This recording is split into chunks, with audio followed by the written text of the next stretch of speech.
4th grade, I moved to a new school. And it's a pretty nice school. I'm friends with some people, whatever. Well, we have a substitute coming on a Friday. And on Fridays, everybody gets popcorn at our school. So we're all in class eating our popcorn when the substitute comes up to this girl we'll call Taylor. So the substitute kind of just stands over her and watches her eat her popcorn. And then she goes, "You shouldn't eat that, you're a pig." And dude, she started crying. So she gets up to the front of the classroom and she's like talking about how much we should be eating, practically body shaming a bunch of 4th graders. And she keeps going up to this girl Taylor and just freaking like calling her a pig, calling her nasty, like literally coming for her. And then I think she dropped some on the floor and like, dude, the teacher went off on her. Eventually she got so mad she grabbed a desk and flipped it over. So Taylor was obviously crying for the rest of the day because this teacher was literally body shaming her. So the following Monday when the teacher comes back, we all tell her what happened. And that sub got fired like that.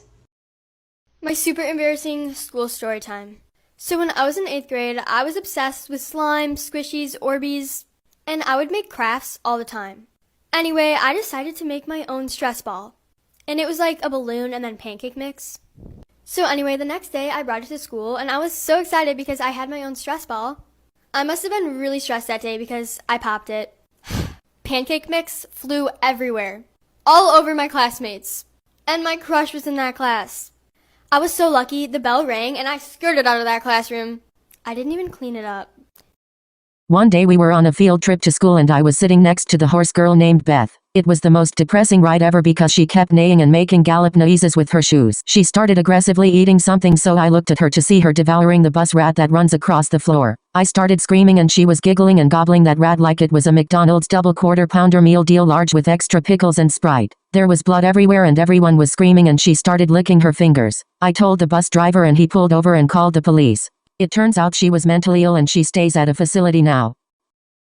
Here's a pretty crazy story time. So when I was in elementary school, we used to do these lockdown drills just in case an intruder came into the school, we would know what to do. We never knew if it was a drill or not. We just had to assume it wasn't. So one time on the announcements, they called a lockdown and we all had to hide in a specific spot in the classroom. This specific time we were doing it, the teacher wasn't in the class. She had left the class to do something and we just had to figure it out by ourselves. Luckily, we had practiced this drill before, so we already knew exactly what to do. So we were all hiding in our spot as we should. About 3 to 4 minutes go by and then the fire alarm goes off. We all looked at each other because we had no idea what to do. So we could either stay in the classroom, be safe from the intruder, but potentially get burned, or we could leave and the intruder would get us. We decided that we could outrun this intruder, so we decided to leave the class. So we all go outside, but no other classes were out there. So we all kind of just stood there in confusion. The alarm stops, so we walk back to our class, and when we got back, our teacher was very mad at us. He said that pulling a fire alarm is a common trick for the intruder to make the kids leave the class. Oh well.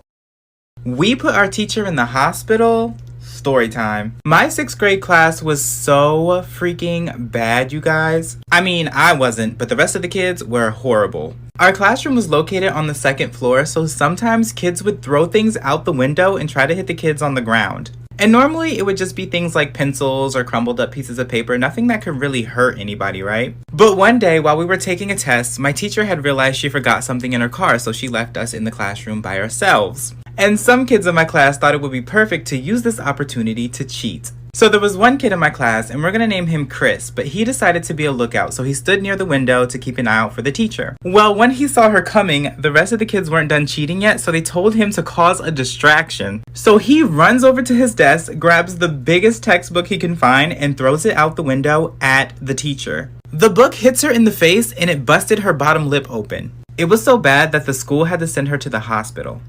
One time when I was in high school, we had a teacher sit in on one of our classes, and the teacher who was actually teaching the class was like, "Okay guys, turn to your partner and discuss the assignment," or whatever we were doing.